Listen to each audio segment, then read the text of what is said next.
கிறிஸ்து இயேசுவுக்குள் அன்பாய் அழைக்கப்பட்ட அன்புக்குரிய சகோதர சகோதரிகளே, அனைவருக்கும் ஆண்டவர் இயேசு கிறிஸ்துவுடைய நாமத்தினாலே அன்பின் வாழ்த்துக்கள். தொடர்ச்சியாக நம்முடைய இந்த கொரிந்தியருக்கு எழுதின நிருபம் இந்த வாரம் 10வது அதிகாரத்திற்குள்ளாக நம்ம போகலாம். நம்ம கடந்த வாரத்திலேயே இந்த 10வது அதிகாரத்தினுடைய முதல் வசனத்தை ஒரு இன்ட்ரடக்ஷனாக பார்த்துட்டோம் இல்லையா? இப்போ நமக்கு ஏற்கனவே தெரியும் கொரிந்து பட்டணத்தினுடைய ஜனங்களுடைய கேரக்டர். அதில் 3 முக்கியமான விஷயங்கள் கடந்த அதிகாரத்தில் பார்த்தோம். விபச்சாரம், விக்கிரகாராதனை, முறுமுறுப்பு. இந்த 3மே அவங்களுக்கு ரொம்ப அதிகமாக அவர்களுக்குள்ளே இருந்ததை நம்ம படிக்கிறோம் இல்லையா? அப்படி இருக்கும்போது அவர்களுக்கு நிறைய கவுன்சிலிங் கொடுத்துட்டு இப்போது 1 கொரிந்தியர் 10ஆம் அதிகாரம் 1ஆம் வசனம், இப்படி இருக்க சகோதரரே நீங்கள் எவைகளை அறிய வேண்டும் என்று இருக்கிறேன் என்றால் அப்படின்னு சொல்லி நம்முடைய மாம்ச இஸ்ரேல் ஜனங்களை தேவன் மோசே மூலமாக எகிப்திலிருந்து கானான் தேசத்துக்கு வழிநடத்தி கொண்டு வந்த அந்த ஒரு சரித்திரத்தினுடைய சுருக்கத்தை அவர் சொல்கிறார் இல்லையா? இப்போது இஸ்ரேல் ஜனங்களுடைய ஒரு லைஃப் ஹிஸ்ட்ரியை மிக சுருக்கமாக ஏன் இப்போ கொரிந்து பட்டணத்து ஜனங்கள்கிட்ட பேசணும் அப்படின்னா, இந்த 3 தப்பு இருக்கு இல்லையா, அதை தெளிவாக செய்துட்டு இருந்தாங்க. யார்? இந்த இஸ்ரேல் ஜனங்கள். விபச்சாரம், முறுமுறுப்பு, விக்கிரகாராதனை. ஸோ இந்த 3மே அவர்கள் செய்ததுனால இப்போ அவர்களை மேற்கோள் காட்டி கவனிங்க, அப்போஸ்தலனாகிய பவுல் இப்போ கொரிந்து பட்டணத்து ஜனங்களுக்கு அவர் ஒரு அட்வைஸ் கொடுக்குறார். எப்படி ஆரம்பிக்கிறார்? இப்படி இருக்க சகோதரர் எப்படி புரிஞ்சுக்கணும்? கடந்த வாரத்திலெல்லாம் பார்த்தோம் இல்லையா, ஒரு 9 அதிகாரங்கள். இந்த 9 அதிகாரங்களுடைய சாரம்சத்தை மைண்டில் வச்சுக்கிட்டு, இப்படி இருக்க சகோதரரே நீங்கள் முதல்ல எதை தெரிஞ்சுக்கணும்னு நான் விரும்புகிறேன்னா அப்படின்னு அர்த்தம். நீங்கள் எவைகளை அறிய வேண்டும் என்று இருக்கிறேன் என்றால் அப்படின்னு என்ன அர்த்தம்? நீங்கள் ஒரு சில விஷயங்களை கிளியராக தெரியணும். அது தெரியாதனால தான் நீங்கள் இப்படி இருக்கீங்க, இந்த மாதிரி ஒரு தவறுக்குள்ளே போயிருக்கீங்க. அப்போ ஒரு சில விஷயங்கள் உங்களுக்கு நல்லா தெரியணும். அது என்னன்னு சொல்கிறேன் அப்படின்னு ஆரம்பிக்கிறார். நம்முடைய பிதாக்கள் எல்லாரும் மேகத்திற்கு கீழாக இருந்தார்கள், எல்லாரும் சமுத்திரத்தின் வழியாய் நடந்து வந்தார்கள். இதெல்லாம் நமக்கு நல்லா தெரியும் இல்லையா? இதெல்லாம் இஸ்ரேல் ஜனங்கள் வழி நடத்திட்டு வந்த ஒரு சரித்திரம். ஆனால் அங்கே அந்த வசனம் எப்படி இருக்கு, டிசைனாக இருப்பாங்க. மேகத்திற்கு கீழ் இருந்தார்கள், சமுத்திரத்திற்கு கீழ் இருந்தாங்க. அடுத்தது, எல்லாரும் மோசேக்குள்ளாக மேகத்தினாலும் சமுத்திரத்தினாலும் ஞான ஸ்நானம் பண்ணப்பட்டார்கள். இதுதான் ரொம்ப முக்கியம், நம்ம கவனிக்க வேண்டியது. அப்போது தேவன் இஸ்ரேல் ஜனங்களோட ஒரு உடன்படிக்கையை எப்படி பண்ணியிருக்கார் பாருங்க. அவங்க அறிந்தோ அறியாமலோ அவர்களை ஞானஸ்தானத்திற்கு உட்படுத்திட்டார் பாருங்க. புரியுதா? அப்போ ஞானஸ்தானம்ங்கிறது தண்ணிக்குள்ளே போய் எந்திரிச்சு வரத்தானே. அப்போது அவர்களை அறியாமலேயே தேவன் அவர்களோட என்ன பண்ணியிருக்காருன்னா அந்த உடன்படிக்கைக்கு உட்படுத்துகிறார். அதனால தான் மேகத்தினாலும் சமுத்திரத்தினாலும் ஞானஸ்நானம் பண்ணப்பட்டார்கள். இதில் முக்கியமான விஷயம் முதல்ல கவனிக்க வேண்டியது மோசேக்குள்ளாக அப்படிங்கிற ஒரு வார்த்தை. அப்போ இதை திருவில்லியம் பைபிளில் பார்த்தீங்கன்னா மோசேயோடு இணைந்து அப்படின்னு என்ன அர்த்தம்? மோசே அங்கே இல்லைன்னா இஸ்ரேல் ஜனங்கள் இந்த வழி பிரயாணத்திற்குரிய வாய்ப்பு இல்லை. அதுதான் அவனுடைய முக்கியமான அடையாளம். அன்புக்குரிய சகோதர சகோதரி, இப்போது ஏன் மோசேவை இவ்வளோ முக்கியமாக அங்கே பவுல் எழுதுகிறார் அப்படின்னு கவனிச்சிங்கன்னா, இஸ்ரேல் ஜனங்கள் மேலே தேவன் எப்படி அன்பு கொண்டாரோ அதே மாதிரி மோசே மிகுந்த அன்பு கொண்டவராக இருந்தார். அந்த எகிப்தியனை வெட்டினார் இல்லையா? ஏன் வெட்டினார்? அந்த வைராக்கியம் இல்லையா, அந்த வைராக்கியத்தை நிமித்தம். அப்போது ஒரு முறை ஆண்டவர் இயேசு கிறிஸ்து அவர் தேவனை போல அங்கே அவரோட உறவாடிட்டுருக்கார். இப்போ அவர்கள் பெரிய பாவங்களை செய்கிறாங்க. யாத்திராகமம் 32ஆம் அதிகாரம் 31ஆம் வசனம் பாருங்கள். அப்படியே மோசே கர்த்தரிடத்தில் திரும்பி போய், ஐயோ இந்த ஜனங்கள் பொன்னினால் தங்களுக்கு தெய்வங்களை உண்டாக்கி மகா பெரிய பாவம் செய்திருக்கிறாங்க அப்படின்னு சொல்லும்போது இன்னும் நிறைய வசனங்கள் நமக்கு தெரியும். ஆண்டவர் சொல்கிறார், இவங்களை நான் அழிச்சிட்றேன், உன்னை நான் பெரிய ஜாதி ஆக்குறேன். அதெல்லாம் படிச்சிருக்கேன் இல்லையா? ஆனால் இங்கே என்ன சொல்கிறார் பாருங்க, யாத்திராகமம் 32ஆம் அதிகாரம் 32ஆம் வசனம், ஆகிலும் தேவரீர் அவர்கள் பாவத்தை மன்னித்தருளுவீர், ஆனால் மன்னித்தருளும், இல்லாவிட்டால் நீர் எழுதின உம்முடைய புஸ்தகத்திலிருந்து என் பேரை கிறுக்கி போடும் என்றார். எவ்வளோ கிளியராக இருப்பார். இந்த வசனத்தினுடைய சாரம்சம் என்ன? அதுக்கு பதிலாக நான் செத்து போயிடுறேங்கிறார். அப்படின்னா நல்லா புரிஞ்சுக்கலாம். அப்போ தேவன் எப்படி இஸ்ரேல் ஜனங்கள் மேலே ஒரு அன்பு வச்சுருந்தாரோ அது மாதிரி மோசே தன்னுடைய ஜனங்கள் மேலே அவ்வளோ அன்பு வச்சுருக்காரு. அதனால தான் சொல்கிறார், நீங்கள் வந்து பாதியில் விட்டுட்டிங்கன்னா உங்களை கெப்பாசிட்டி இல்லாத கடவுள்னு சொல்லிடுவாங்க. அதனால அவர்களை கொண்டு போய் சேர்க்கறக்குரிய சூழ்நிலைக்குள்ளே நம்ம வந்துடுவோம். இதைத்தான் மோசே கிட்ட சொல்கிறார், ஒரு வேளை அப்படி நீங்கள் மன்னிக்கலைன்னா அதுக்கு பதிலாக நான் செத்து போயிடுறேன், ஜீவ புஸ்தகத்திலிருந்து என் பேரை கிறுக்கிறோம். அப்படின்னா எந்த அளவுக்கு அன்பு கொண்டிருக்கார். அதனால தான் அந்த வசனம் பவுல் சொல்கிறார், மோசேக்குள்ளாக, மோசே இல்லைன்னா இவருடைய பிரயாணமே இல்லை. இப்போ அங்கே என்ன சொல்கிறார், அங்கே மோசேக்குள்ளாக மேகத்தினாலும் சமுத்திரத்தினாலும் ஞானஸ்நானம் பண்ணப்பட்டார்கள். அப்படின்னா அந்த ஞானஸ்நானம் தண்ணிக்குள்ள அல்லது தண்ணீருக்கு அடியில், பாப்டைஸோ மூழ்குதல் இல்லையா. அப்போது இஸ்ரேல் ஜனங்களை 2 வகையாக தேவன் வந்து தண்ணிக்கு மேலே கொண்டு வந்துட்டார். தண்ணிக்கு மேலே வருது, அவங்க கீழே இருக்காங்க. ஒன்று மேகஸ்தம்பம், அதுவும் தண்ணி தான். இன்னொன்று இந்த ஒரு கடலில் உள்ளே போகிறாங்க இல்லையா, அந்த கடல் தண்ணி அப்படியே இவர்களுக்கு மேலே நின்றுச்சு. அப்போ அவர்கள் உள்ளே நடந்து போகிறாங்க. அப்படி நடந்து போகும்போது அங்கே செங்கடலுடைய தண்ணி மேலே வந்தது. அது ஒரு ஞானஸ்தானத்திற்கு ஒப்பாக இருக்குது. அவர்கள் வழி நடந்து போன சூழ்நிலை எல்லாமே அவர்களுக்கு மேகம் மேல் இருந்தது, அதுவும் தண்ணி தான். அப்போ அந்த ரெண்டுமே தண்ணி தான். அப்படின்னு என்ன அர்த்தம், அவர்கள் தண்ணிக்கு கீழே தான் இருந்தாங்களாம். கவனிச்சு பாருங்க. அப்போ தண்ணிக்கு கீழே இருந்தாங்க அப்படின்னாலே எப்படி புரிஞ்சுக்கலாம், தண்ணீர் என்பது எதை குறிக்குது? நம்ம நிறைய வசனங்கள் படிச்சுக்கிறோம், பரிசுத்தாவை குறிக்கும், நிறைய வசனங்கள், நிறைய கற்பனைகள், கட்டளைகள் குறிக்குது இல்லையா. அப்போது அவர்களுக்கு நிறைய கற்பனைகள் கொடுத்தார். அந்த கற்பனைகளுக்கு கீழே இருந்தாங்க. கற்பனைகளுக்கு கீழே இருக்கிற வரைக்கும் அவர்களுக்கு பாதுகாப்பை அங்கே தேவன் கொடுத்தார். அதனால தான் என்ன சொல்கிறாருன்னா, அவர்கள் மேகத்தினாலும் சமுத்திரத்தினாலும் ஞானஸ்நானம் பண்ணப்பட்டார்கள். அப்போது எவ்வளோ முக்கியம் பாருங்கள் இந்த ஞானஸ்நானம் வருது. இது எங்கேருந்து வருது தெரியுமா? முதல் உலகம் முடியும் போதே நோவாவுடைய பேழை உள்ளே போய் வெளியே வந்து இல்லையா, அது ஒரு ஞானஸ்தானத்திற்கு ஒப்பிட்டு சொல்லப்பட்டிருக்கு. தேவன் அதையும் செஞ்சார். அதுக்கப்புறம் 2ஆம் உலகத்தில் இஸ்ரேல் ஜனங்களை தேவன் தெரிந்தெடுக்கும் போது அவர்களோடு என்ன செய்கிறார்னா, அவர்கள் அறியாமல் அந்த ஞானஸ்தானத்துக்கு உட்படுத்துகிறார். அந்த உடன்படிக்கைக்குள்ளே அவங்க வந்து ஆகணும். அப்போ அவர்கள் ஞானஸ்தானத்தில் போயிட்டு தான் வெளியே வர்றாங்க இல்லையா. அப்படி வெளியே வரும்போது அவருடைய பிரயாணம் வந்து பாருங்கள், தண்ணிக்கு கீழே தான், மேகத்துக்கு கீழே தான். அப்படின்னா நம்ம ஏற்கனவே வேறொரு சப்ஜெக்டில் படிச்சுக்கிறோம், மேகஸ்தம்பம் அக்கினி ஸ்தம்பம், ஒரு பாடம் ஞாபகம் இருக்கு இல்லையா. அந்த பாடத்தை நம்ம ஞாபகப்படுத்திக்கலாம். இவர்களெல்லாம் மேகத்துக்கு கீழே இருந்தாங்க. சாத்தான் என்ன சொன்னான்னு படிச்சிருக்கோம் இல்லையா, நான் மேகத்துக்கு மேலே போவேன்னு சொன்னான். அப்படின்னு என்ன அர்த்தம், தேவனுடைய கட்டளைகளுக்கும் கற்பனைகளுக்கும் மேலே நான் போவேன்னு சொன்னான்.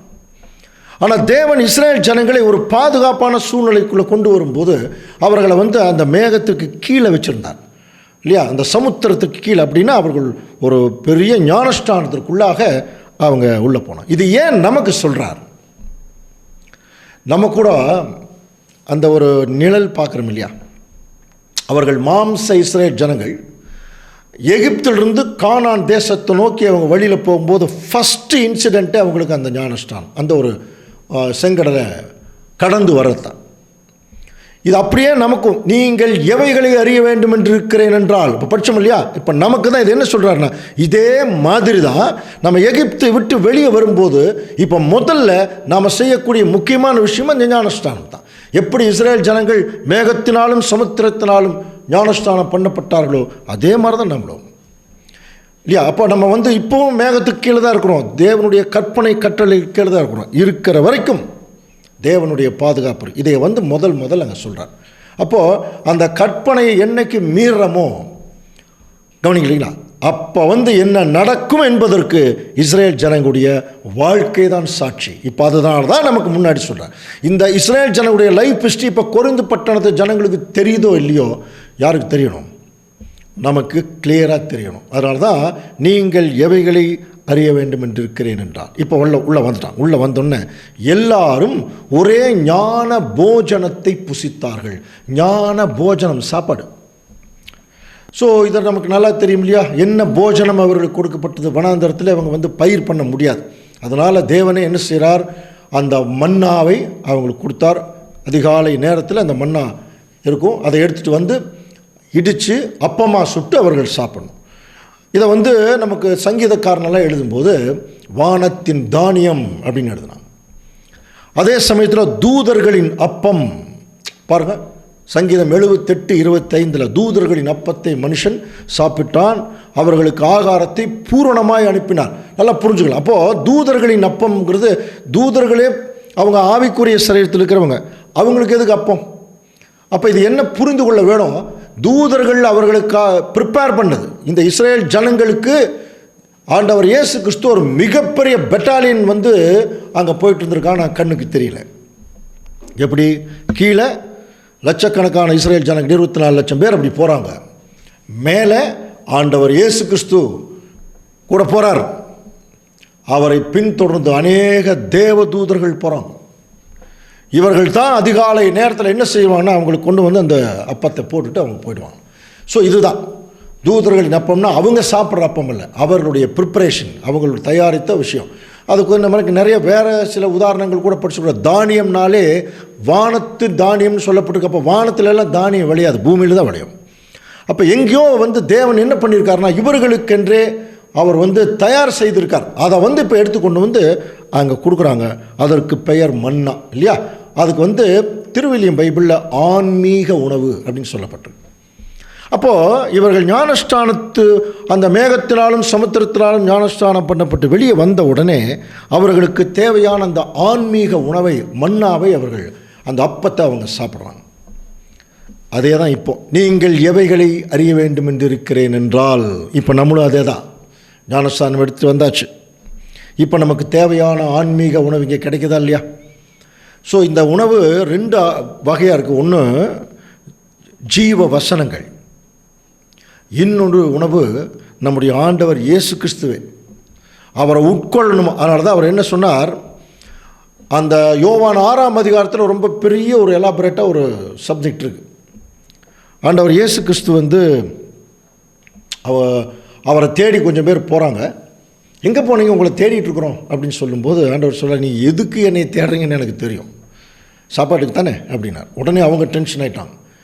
நீங்கள் வந்து ஒரு வேளை சாப்பாடு போயிட்டாங்க, 5 அப்பம் 2 மீன் கொண்டு 5000 புருஷர்கள் போட்டிங்க. எங்கள் முற்பிதா மோசே 40 வருஷம் 3 வேளை சாப்பாடு போட்டார், நீங்கள் வந்து ஒரு வேளை போட்டு இப்படி பேசுகிறீங்களா அப்படின்னு கேட்கும்போது அதுக்கு நிறைய வசனங்கள் சொல்கிறார். அவங்க மன்னா சாப்பிட்டாங்க, ஆனால் அவங்க வனாந்தரத்திலே அவங்க செத்து போயிட்டாங்க. நான் கொடுக்கக்கூடிய அந்த அப்பத்தை சாப்பிட்றவன் மறியாமலும் இருப்பான். பாருங்கள், யோவான் 6:49 வாசிக்கலாம். உங்கள் பிதாக்கள் வனாந்திரத்திலே மன்னாவை புசித்திருந்தும் மரித்தார்கள். பாருங்க, மன்னாவை புசித்திருந்தும் மரித்தார்கள். இதிலே புசிக்கிறவன் மறியாமல் இருக்கும்படி வானத்திலிருந்து இறங்கின அப்பம் இதுவே. அது எது அப்படின்னு கேட்டால் 48ஆம் வசனத்தில் ஜீவ அப்பம் நானே அப்படின்னார். பாருங்க, அப்போ ஜீவ அப்பம் நானே. அதுலேயே பாருங்க, யோவான் 6:51 நானே வானத்திலிருந்து இறங்கின ஜீவ அப்பம், இந்த அப்பத்தை புசிக்கிறவன் என்றென்றைக்கும் பிழைப்பான். நான் கொடுக்கும் அப்பம் உலகத்தின் ஜீவனுக்காக கொடுக்கும் என்னுடைய மாம்சமே. இதையத்தான் அவர் என்ன சொல்றாருன்னா, ஒருவன் என் மாம்சத்தை புசித்து என் இரத்தத்தை பானம் பண்ணாமல் இருந்தால் அவனுக்குள் என்ன இல்லை, அங்கே ஜீவன் இல்லை. அதிலேயே 54ஆம் வசனம் தான் ரொம்ப ஹைலைட்டான வசனம். வாசிக்கலாம். என் மாம்சத்தை புசித்து என் இரத்தத்தை பானம் பண்ணுகிறவனுக்கு நித்திய ஜீவன் உண்டு, நான் அவனை கடைசி நாளில் எழுப்புவேன். அப்போ அன்புக்குரிய சகோதர சகோதரி, இதில் வந்து என்ன அவர் சொல்ல வர்றார்? 2 விஷயம். ஒன்று தேவனுடைய வசனங்கள், அதுவும் அப்பம். இன்னொன்று நம்முடைய ஆண்டவர் இயேசு கிறிஸ்துவே ஒரு அப்பம்ங்கிறார். நானே வானத்திலிருந்து இறங்கின அப்பம். அன்னைக்கு அதே வானத்திலிருந்து தான் கீழே அவங்களுக்கு கொடுக்கப்பட்டது. அதை சாப்பிட்டாங்க, ஆனால் அவங்க என்ன ஆயிட்டாங்க, செத்துட்டாங்க. இப்போ சொல்கிறார், இதை சாப்பிட்டீங்கன்னா நீங்கள் என்றென்றைக்குமே மறியாமல் இருக்கக்கூடிய ஒரு மகா பெரிய ஒரு ஆசீர்வாதத்துக்குள்ளே போய்டும். அப்போது இது என்ன, நானே அப்படின்னு என்ன அர்த்தம்னா, ஆண்டவர் இயேசு கிறிஸ்துவை இப்போ நம்ம என்ன பண்ணுறோம், உட்கொள்ள வேணும். அப்படின்னா எப்படி புரிஞ்சுக்கலாம்? இது ஜனரஞ்சகமாக புரிஞ்சுக்கூடாது. இது எப்படி புரிந்து கொள்ள வேணும்? ஆண்டவர் இயேசு கிறிஸ்துடைய லைஃப், அவருடைய கேரக்டர், அவருடைய போதனை அப்படியே யாருக்குள்ளே வரணும், நமக்குள்ளே வரணும். அந்த சாப்பாடு சாப்பிட்டா எப்படி உள்ளே போய் ஜீரணமாகுது, அந்த மாதிரி இயேசு கிறிஸ்துவை நமக்குள்ளே கொண்டு போய் ஜீரணம் பண்ணணும். இப்போ எதுக்காக இந்த சாப்பாடு? நடக்கிறதுக்கு தானே. அப்போ அவர்கள் நடப்பதற்கு தான் அந்த உணவு. அப்போ இந்த ஆவிக்குரிய உணவுகள் ஆண்டவர் இயேசு கிறிஸ்துடைய எல்லா காரியங்களும் எதுக்குன்னா நடக்கிறதுக்கு, நடப்பதற்காக தான் தேவன் இந்த காரியத்தை அந்த இஸ்ரேல் ஜனங்களுக்கு அந்த உணவு கொடுத்தார். இது உணவு கொடுத்தாரா? ஞான போஜனம். இப்போ நமக்கும் ஞானம் என்கிற போஜனம். நம்முடைய ஆண்டவர் இயேசு கிறிஸ்துவுக்கு என்ன பேர்? ஞானம். இதே அதிகாரத்தில் ஞான கண்மலைன்னு அவருக்கு பேர். இதெல்லாம் நமக்கு நல்லா தெரிஞ்ச விஷயம். அடுத்தது பாருங்க, 1 கொரிந்தியர் 10ஆம் அதிகாரம் 4ஆம் வசனம். அடுத்த வசனம் வாசிக்கலாம். எல்லாரும் ஒரே ஞான பானத்தை குடித்தார்கள். முதல்ல என்ன சொன்னார்? ஞான போஜனம், சாப்பாடு. இப்ப என்ன சொல்றார்? எல்லாரும் ஒரே ஞான பானத்தை குடித்தார்கள். ஞான பானம், ஸ்பிரிச்சுவல் ட்ரிங்க் இருக்கும் ஆங்கிலத்தில். புரியுங்க? ஆவிக்குரிய ஒரு பானம். பானம்னாலே நமக்கு குளிர் பானம் தான் ஞாபகத்துக்கு வரும் இல்லையா? இது தண்ணி குடிக்கிறது. அப்போ எல்லாரும் ஒரே ஞான பானத்தை குடித்தார்கள். எப்படி எனில் அவர்களோடு கூட சென்ற ஞான கண்மலையின் தண்ணீரை குடித்தார்கள். அந்த கண்மலை கிறிஸ்துவே. இதை நம்ம 2 வகையாக புரிந்து கொள்ளலாம். ஒன்று நேரடியான அர்த்தம், அங்கே போனாங்க, தண்ணி தாகடிக்குது, உயிர் போகுது, உடனே ஒரு கண்மலை அடிக்கப்படுது, அந்த கண்மலையிலிருந்து தண்ணி வந்தது, குடித்தாங்க, ஜீவனோடு நடந்தார்கள். இல்லைன்னா செத்துருப்பாங்க. சரியா? ஓகே. இப்போ கூட சென்ற ஞான கண்மலைங்கிறது இப்போ யார்? ஆண்டவர் இயேசு கிறிஸ்து. கவனிக்கலாம். இப்போ அவர் என்ன சொல்வார்? நான் எவைகளை நீங்கள் அறிய வேண்டும் என்று இருக்கிறேன் என்றால், நல்லா புரிஞ்சுங்க, இஸ்ரேல் ஜனங்களுடைய லைஃப் ஹிஸ்ட்ரி தான் அப்படியே நான் உங்களுக்கு அப்ளை பண்ணி காட்டுறேங்கிறார். இங்கேயும் அதே மாதிரி தான் அன்புக்குரிய சகோதர சகோதரர்களை. கவனிக்கிறீங்களா? நம்மெல்லாம் இந்த உலகத்தை விட்டு வெளியே ஞானஸ்தானம் எடுத்துகிட்டு வந்துட்டோம். நமக்கு போஜனம் கொடுக்குறார். இந்த போஜனத்தை அதையும் மீறி ஒரு ஞான பானத்தை ஆண்டவர் இயேசு கிறிஸ்து நமக்கு கொடுத்துருக்கார், தண்ணி. கவனிக்கிறீங்களா? அதில் விசேஷம் என்னன்னு சொல்லி கவனிக்கும் போது, இந்த ஸ்பிரிச்சுவல் ட்ரிங்க் இருக்கு இல்லையா, இது எப்படி தெரியுங்களா கிடைச்சது? எப்படி கிடைச்சது? கண்மலையை அடித்ததுனால தான் கிடைச்சது. கண்மலை அடிக்கலைன்னா இந்த தண்ணி வருவதற்கான வாய்ப்பு இல்லை. இதை நீங்கள் புரிஞ்சுங்கிறார். கண்மலையை மட்டும் அடிக்கலைன்னா இந்த தண்ணி வருவதற்கான வாய்ப்பு இல்லை. அப்படின்னா அன்னைக்கு அவங்களுக்கு ஒரு ட்ரிங்க், ஒரு தண்ணி கொடுத்தார். நீங்கள் எவைகளை அறிய வேண்டும் என்று என்றால், இப்போ நமக்கு என்ன தண்ணி கொடுத்துருக்கார்? இங்கேயும் அந்த கண்மலை கிறிஸ்து தான். அந்த கிறிஸ்து அடிக்கப்பட்டதுனால தான் இங்கே நமக்கு ஒரு பானம் கிடைச்சிருக்கான், ஸ்பிரிச்சுவல் ட்ரிங்க். அது எது? அது ஆண்டவர்கிட்டே கேட்டால் அவரே சொல்லிடுவார். யோவான் 7ஆம் அதிகாரம் 37ஆம் வசனம். ஒருவன் தாகமாய் இருந்தால் என்னிடத்தில் பானம் பண்ண கடவன். பாருங்க, ஒருவன் தாகமாய் இருந்தால் என்னிடத்துல பானம் பண்ண கடவன். இஸ்ரேல் ஜனங்கள் என்ன சொன்னாங்க? தாகமாக இருக்குது, எங்களுக்கு உயிர் போகுதுன்னாங்க அந்த இஸ்ரேல் ஜனங்கள். இப்போ நமக்கு அதே தான். எங்கிட்ட வாங்க, நான் பானம் பண்ண கடவன். அடுத்தது, நான் கொடுக்கும் தண்ணீரை குடிப்பவனுக்கு ஒரு காலும் தாகம் உண்டாகாது. சமாரிய ஸ்திரீகிட்ட ஆண்டவர் பேசுகிறார். நான் ஒரு தண்ணி கொடுக்க போகிறேன், அந்த தண்ணியை குடிக்கிறவனுக்கு ஒரு காலம் தாகம் வராது. அடுத்தது பாருங்கள், அதாவது தண்ணி குடித்தா தாகம் வராது இனி. அது ஓகே, அது ஒரு வகையான ஒரு அண்டர்ஸ்டாண்டிங். இன்னொன்று பாருங்கள், நான் அவனுக்கு கொடுக்கும் தண்ணீர் அவனுக்குள்ளே நித்திய ஜீவ காலமாய் ஊறுகிற நீரூற்றாக இருக்கும், உள்ளேயே ஊறிட்டு இருக்குங்கிறார். இது எப்படி? இப்போ நமக்குள்ளேயே பாருங்கள், வாய் வரலுது இல்லையா? வாய் வரலும் போது நமக்குள் இருக்கக்கூடிய அந்த வாட்டர் கண்டென்ட், தண்ணீர் அந்த கண்டென்ட் இருக்குது பாருங்கள், அது நம்முடைய வாயை மறுபடியும் ஈரப்படுத்துது. எதன் மூலமாக? நம்முடைய உமிழ்நீர் இருக்குல்ல, அந்த உமிழ்நீர் வழியாக அப்போ பாரு, நமக்குள்ளே அது ஊறுதா? ஆனால் அந்த ஊறுவதற்கேற்ற தண்ணி ஏற்கனவே நம்ம என்ன பண்ணியிருக்கோம்? குடிச்சிருக்கிறோம். அதே தான் அன்புக்குரிய சகோதர சகோதரி. இப்போ ஆண்டவர் இயேசு கிறிஸ்து தண்ணி கொடுத்துருக்கார். அந்த தண்ணி உள்ள நம்ம உள்ள ஸ்டாக் பண்ணி வச்சுட்டு அப்பப்போ அதை எடுத்து ஊறணுமா? அது என்ன தண்ணியாக இருக்கும்? அதே யோவான் எழுதின சுவிசேஷம் 7ஆம் அதிகாரம் 38ஆம் வசனம் பாருங்கள். வேத வாக்கியம் சொல்லுகிறபடி எப்படி ஆரம்பிக்கிறார்? பைபிள் ஏற்கனவே சொல்லியிருக்கேன். என்னிடத்தில் விசுவாசமாக இருக்கிறவன் எவனோ அவன் உள்ளத்திலிருந்து ஜீவ தண்ணீர் உள்ள நதிகள் ஓடும், உள்ளே ஊறும். என்ன சொல்கிறார் பாருங்க, தம்மை விசுவாசிக்கிறவர்கள் அடைய போகிற ஆவியை குறித்து இப்படி சொல்கிறார். அப்படின்னா ஞான பானம் அது எதை குறிக்கிறது? ஸ்பிரிச்சுவல் ட்ரிங்க் எதை குறிக்குதுன்னா ஆண்டவர் இயேசு கிறிஸ்து நமக்கு கொடுத்திருக்கிற பரிசுத்த ஆவி. அது உள்ளேயே ஊறிட்டு இருக்குமா. ஞான போஜனம், ஞானபானம், இது ரெண்டையும் அவங்களுக்கு கொடுத்தார். நமக்கும் தான் கொடுத்துருக்கார். ஆனால் நமக்கு எப்படி கொடுக்கப்பட்டிருக்கு? அன்னைக்கு அந்த கண்மலை அடிக்கப்படலைன்னா அந்த தண்ணி வராது. கவனிச்சு பாருங்கள், இந்த தண்ணி மட்டும் இப்போ நமக்கு கிடைக்கலன்னு வைங்க. தேற்றரவாளனால படிக்கிறோம் இல்லையா, பரிசுத்தாவி என்கிற தண்ணி மட்டும் தேவன் அவருடைய பிள்ளைகளுக்கு இன்றைக்கி கொடுக்கலையா நம்மெல்லாம் இந்த அழைப்புக்குள்ளே நிலைத்து நிற்கவே முடியாது. உங்களுக்கு பரிசுத்தாவி வரும்போது நீங்கள் பலனடைந்து எனக்கு சாட்சியாக இருப்பீர்கள் படிக்கிறோம் இல்லையா. அப்போது யார் இடத்துல தேவன் பரிசுத்தாவி அவர் கொடுக்கறதுக்கு ரெடியாக இருக்கார், அதை உள்ளுக்குள்ளே வச்சு ஊறணும் அப்படின்னா என்ன அர்த்தம்? அன்புக்குரிய சகோதர சூழலை கவனிக்கலாம். பரிசுத்தாவி நமக்குள்ளே இருக்குன்னா அதுக்குரிய ரியாக்ஷன் நிறைய இருக்குது தெரியுங்களா. என்னென்ன அதெல்லாம் நிறைய சப்ஜெக்டில் பார்த்துட்டோம். பரிசுத்தாவி நமக்குள்ள இருக்குன்னா முதல்ல லைஃப் பரிசுத்தமாக இருக்கும், சிந்தை பரிசுத்தமாக இருக்கும். அது ஃபஸ்ட் பாயிண்ட். செகண்ட் பாயிண்ட், பரிசுத்தாவிக்கென்றே சில கேரக்டர் இருக்குது. நீடிய சாந்தம், அன்பு, தயவு, நற்குணம் இருக்கா? இதெல்லாம் தாங்க பரிசுத்தாவினுடைய ரியாக்ஷன். கோபம், மூர்க்கம், பொறாமை, இதெல்லாம் அசுத்தாவி பிசாசுடைய ரியாக்ஷன். இது இஸ்ரேல் ஜனங்கள் ரொம்ப தெளிவாக பண்ணிட்டு இருந்தாங்க. ஆனால் திருச்சபையின் பிள்ளைகள் நமக்கு இஸ்ரேல் ஜனங்களை மேற்கோள் காட்டி சொல்கிறார். எப்படி சொல்கிறார் தெரியுங்களா? இது ரெண்டும் அவர்களுக்கு கிடைச்சது. ஞான போஜனமும் கிடைச்சது, ஞான பானமும் கிடைச்சது. அடுத்த வசனம் தான் ரொம்ப முக்கியமான விஷயம் பாருங்க. 1 கொரிந்தியர் 10:5. அப்படி இருந்தும் அவர்களில் அதிகமான பேர்களிடத்தில் தேவன் பிரியமா இருந்ததில்லை. எவ்வளவு கிளியரா சொல்லிட்டார் பாரு. அப்படி இருந்தும் இவ்வளவு தூரம் நன்மை செஞ்சிருக்காரு, நடக்கிறதுக்கு எல்லா வசதி எல்லாம் கொடுத்தாச்சு. அப்படி இருந்தும் அவர்களில் அநேகமான பேர்களிடத்தில் தேவன் பிரியமா இருந்ததில்லை. இதான் ஃபர்ஸ்ட் பாயிண்ட். புரியுதுங்களா? அப்படின்னா என்ன அர்த்தம்?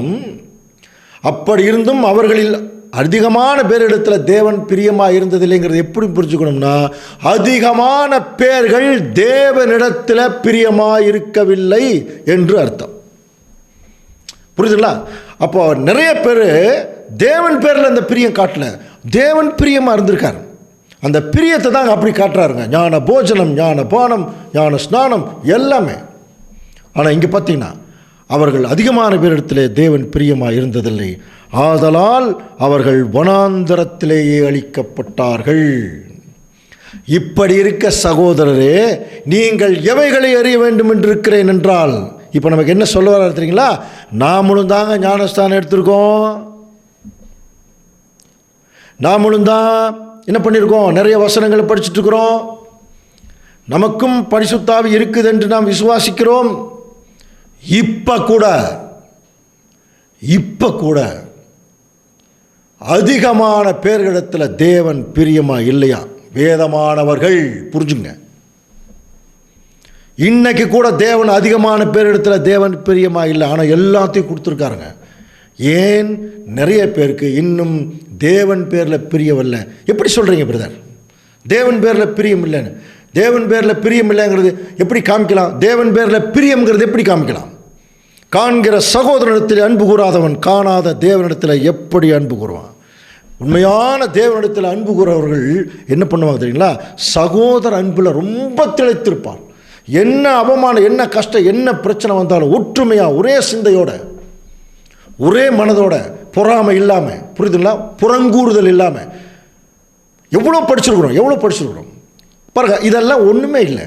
எல்லாரும் எல்லாம் தெரியும். முதல் உலகம், 2ஆம் உலகம், 3ஆம் உலகம் வரைக்கும் பேசுகிறோம், ராஜ்யத்தை குறித்து பேசுகிறோம், என்னென்னமோ பேசுகிறோம். ஆனால் தேவன் அதிகமான பேர்களிடத்தில் அவர் பிரியமாக இருந்ததில்லை.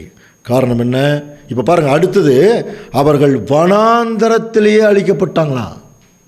அப்படின்னா புரிதுங்களா? இப்போ நமக்கு எவ்வளோ பெரிய எச்சரிப்பு தெரியுமா அன்புக்குரிய சகோதர சகோதரி? எவ்வளோ பெரிய எச்சரிப்பு தெரியுங்களா? அந்த வேலையை செத்துருவோம், நம்முடைய லைஃப் முடிச்சிடும், அவ்வளோதான். புரியுதுங்களா? தேவன் கொடுத்துருக்கிற பரலோக ராஜ்யத்தினுடைய பாத்தியம் இருக்கு பாருங்க, அதை அனுபவிக்க முடியாது. அதனால தான் இப்போ நமக்கு அவ்வளோ சீரியஸாக தேவன் அங்கே பவுல் மூலமாக பேசிகிட்டு இருக்கார். நல்லா புரிஞ்சுங்கன்னு சொல்கிறார். நிறைய பேர்கிட்ட இன்னைக்கு வரைக்கும் தேவன் பிரியமாக இல்லை. ஏன்னா அவர்கள் தேவன் பேரில் பிரியம் இல்லை. அதனால் வனாந்தரத்தில் லைஃப் முடிஞ்சிடும். அன்புக்குரிய சோழலை, இன்றைக்கி நடந்து கொண்டிருக்கிற நிகழ்ச்சிகள் பார்க்குறீங்க இல்லையா? இஸ்ரேல் ப்ராப்ளம் ஸ்டார்ட் ஆகி எவ்வளோ சீரியஸாக போயிட்டுருக்கு. நம்முடைய அழைப்பும் தெரிந்து கொள்ள முடியக்கூடிய காலம். எவ்வளோ சீரியஸாக போயிட்டுருக்கு பாரு. இதெல்லாம் நம்ம கவனிக்கும் போது என்ன புரிஞ்சுக்கணும் தெரியுங்களா? முதல்ல என்ன புரிஞ்சுக்கணும்னா, இன்றைக்கி நைட் நான் செத்து போயிட்டா நான் திருச்சபையாக மாறுவதற்கு இப்போ எங்கிட்ட என்ன கேரக்டர் இருக்கு, இதை இப்போ எனக்கு நான் கன்ஃபார்ம் பண்ணணும். அதை கன்ஃபார்ம் பண்ணணும்னா என்ன தெரியுங்களா? முதல்ல கவனிக்கணும்.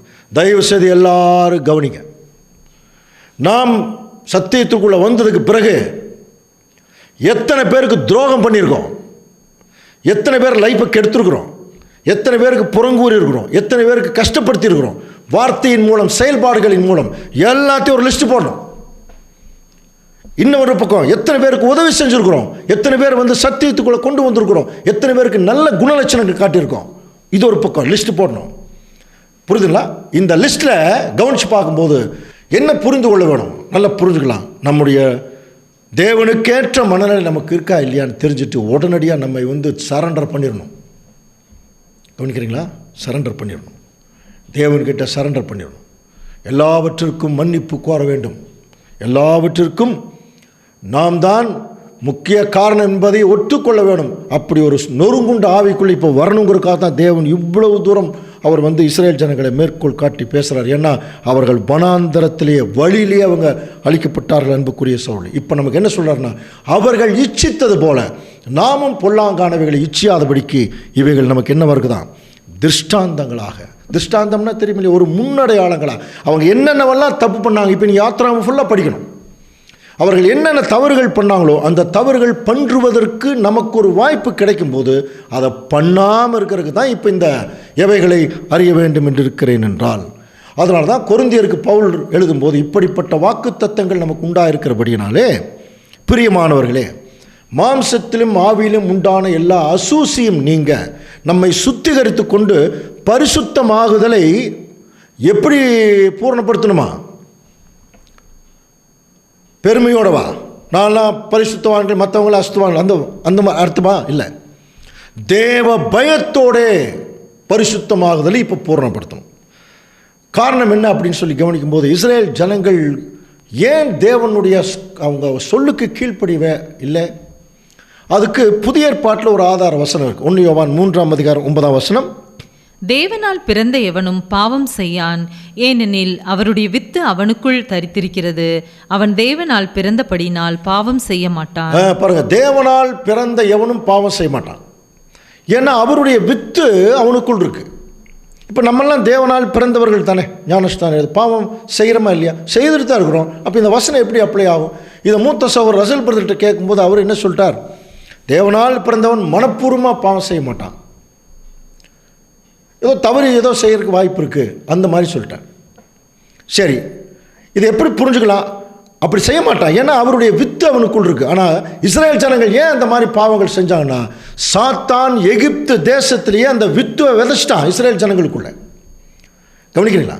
அந்த வித்து தான் அவர்கள் தேவனுக்கு கீழ்ப்படியாமல் போகிற அளவுக்கு பண்ணிடுச்சு. இப்போ என்ன செய்யணும்? அந்த வித்துவை முதல்ல எடுக்கணும், அந்த விதையை வெளியே எடுக்கணும், வேற விதை போடணும்.